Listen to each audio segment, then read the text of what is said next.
네, 신창현 의원님 수고하셨습니다.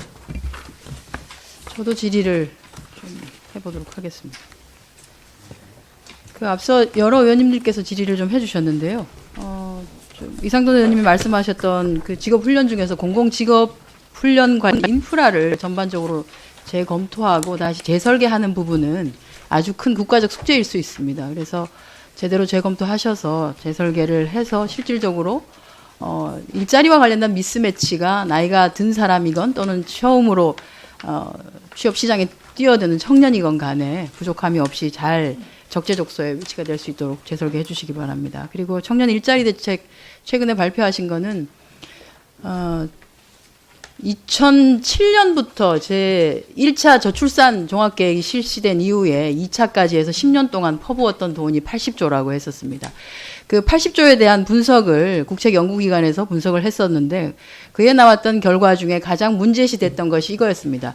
저출산 대책이라고 해서 나왔고 80조를 부었는데 그것이 대부분 지금 현재 이미 아이를 가지고 있는 사람, 그 사람들에게 무상 보육을 해줄 것이냐 말 것이냐, 아니면 육아휴직을 더 길게 해줄 것이냐 말 것이냐와 관련된 부분이었었다.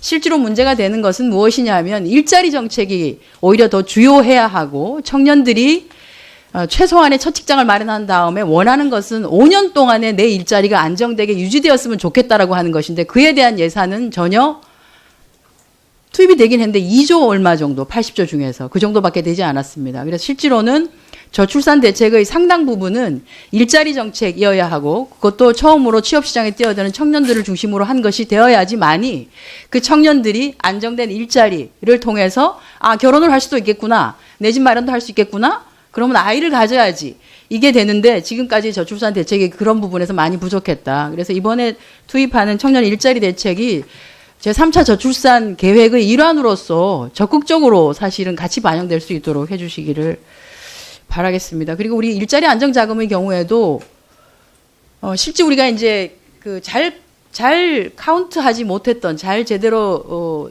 미세적으로 조정하지 못했던 것이 실제로 얼마나 연장 근로를 많이 하느냐에 따라서 한 달의 급여가 최저임금 뭐 100 몇십 % 정도 되는 190만 원, 210만 원 이것이 아니라 실제로는 연장 근로의 숫자에 따라 가지고 그것이 본인이 받는 한 달의 급여가 200만 원을 훨씬 넘는데 최저임금이긴 하지만 그것 때문에 실제로 이번에 일자리 안정자금의 대상에서 배제되는 일이 있었습니다.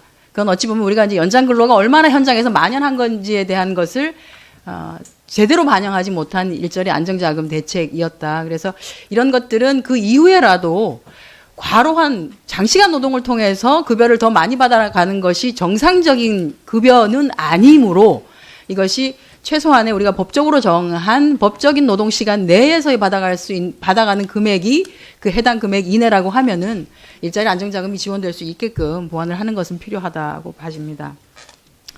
1분 47초밖에 안 남아서 이걸 할 수 있을지 모르겠습니다. 오늘 사실은 업무보고 자료를 보고 제가 사실은 좀 뿌듯했습니다.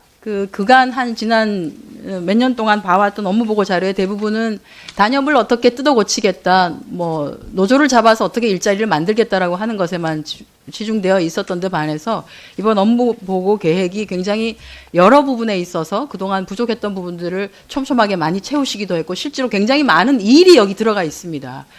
그래서 저는 무척 힘들 것이라는 생각이 듭니다. 왜냐하면 정부의 좋은 정책이라고 하는 것이 결국은 사람을 통해서 실현되고 발현될 수밖에 없기 때문에 노동부 공무원들 힘드시겠죠. 특히 현장에서 일하시는 감독관들 굉장히 힘드시겠지만 그 힘들다는 이유가 실질적으로 대민을 접촉하는 가운데서 대국민 서비스를 저하하거나 대국민들에게 함부로 해도 된다라고 하는 것으로 귀결돼서는 안 된다고 생각합니다. 저희가 지난 2017년 국정감사에서 직장 내 성폭력이나 성희롱과 관련된 부분에 있어서 여기 계신 많은 의원님들께서 질의를 해주셨고요. 그 가운데 노동부 근로감독관이 실질적으로 성희롱 피해를 입은 피해자를 상담하는 과정에서 부적정한 행위와 언행을 했던 것에 대해서 지적도 많이 했습니다. 그런데 이게 별로 바뀌고 있지 않습니다. 다음 화면 좀 넘겨주세요. 아니, 첫 번째 거부터 보실까요? 직장 내 성희롱 신고 현황 보면은 신고 건수는 굉장히 많습니다만 대체적으로 다 행정 종결됩니다. 그중에 과태료 처분하는 것도 아주 극소수고요. 기소되거나 하는 것도 뭐 거의 없습니다. 예, 다음 넘어가 주십시오. 근로감독관은 신속하고 친절하고 공정하고 정확하게 조사 처리하도록 되어 있죠. 직무 규정입니다. 여기도 직무 규정도 바꾸겠다. 더 오히려 사법 처리를 잘할 수 있게끔 하겠다라고 하셨는데요. 그렇게 되지 않고 있습니다. 다음으로 넘어가 주세요. 근로감독관이 이렇게 하면 안 됩니다. 여기도 지금 성희롱 예방교육 제대로 안 하면 사업주에 대해서 과태료를 300만 원에서 500만 원으로 올리겠다라고 하는 거 해놓으셨지만 실질적으로 노동부 근로감독관이 성희롱 2차 가해자인 경우가 상당수 있습니다.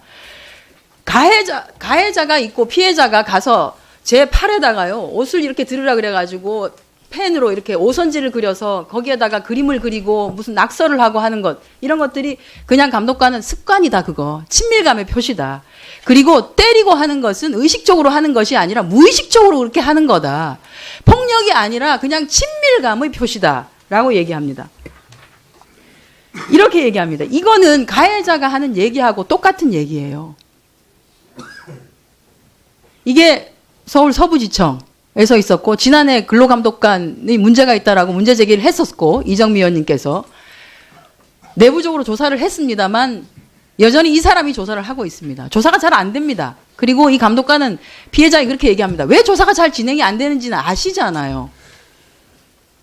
당신이 문제 제기를 해서 내가 지난 국정감사에서 일정 부분 불이익을 당했고 노동부 내에서도 그랬다. 그러니 이 건이 스무스하게 처리될 수가 없다라고 하는 얘기를 하고 있습니다. 그 다음 건도 마찬가지입니다.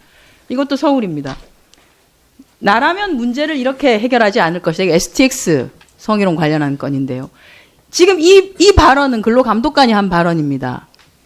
이거는 그냥 가해자가 피해자에게 하는 발언하고 똑같습니다. 넘어가 주세요. 진호위, 전남 진호위의 경우에는 오히려 진호위원장이 합의를 종용합니다. 내가 도저히 합의를 할 게 아니니까 합의 못 하겠다고 해도 적극적으로 복직해봐야 2번, 3번 해고할 거 뻔하다. 그러니까 그냥 보상 좀 받고 적당하게 받고 그냥 나가라라고 합의를 해라라고 합니다. 그리고 이 진호위 위원장은 해당 기업과 만나서 논의를 했다라고 하는 제보까지도 있는 상황입니다. 넘어가 주세요. 예. 우리가 아무리 미투와 관련한 것을 사회적으로 문제가 있고 1차적으로 직장 내에서 일어나는 것에 대해서는 노동부가 이 책임을 져야 합니다. 그런데 말씀드리지 않습니까? 근로감독관의 일이 아무리 힘들고 어렵고 스트레스를 많이 받는다 하더라도 그 화풀이를 국민에게 하시면 안 되는 겁니다. 저는 노동부가 먼저 내부적으로 근로감독관의 직무 규정을 더 강화하고 사법권을 더 강화하는 것이 우선될 것이 아니라 어떻게 하면 대국민 봉사기관으로서 제 역할을 할 수 있는지에 대한 내부적인 정리가 우선돼야 되지 않는가 생각합니다. 장관님 잘해 주시기를 바라겠습니다. 예, 그렇게 하겠습니다. 그리고 성희롱 사건 전담에 여성 근로감독관을 배치를 해서 이 부분에 대해서는 기존에 있는 진상조사를 비롯해서 앞으로 성인지 능력 향상을 위한 교육 필수 이수하도록 하고 저희가 모든 그 지청이나 노동청에 지방청에 실태조사를 반드시 하도록 하겠습니다. 가장 중요한 거는 여성 근로감독관이 이 성문제, 직장 내 성문제를 담당하도록 하는 방안을 저희가 심도 있게 논의를 하겠습니다.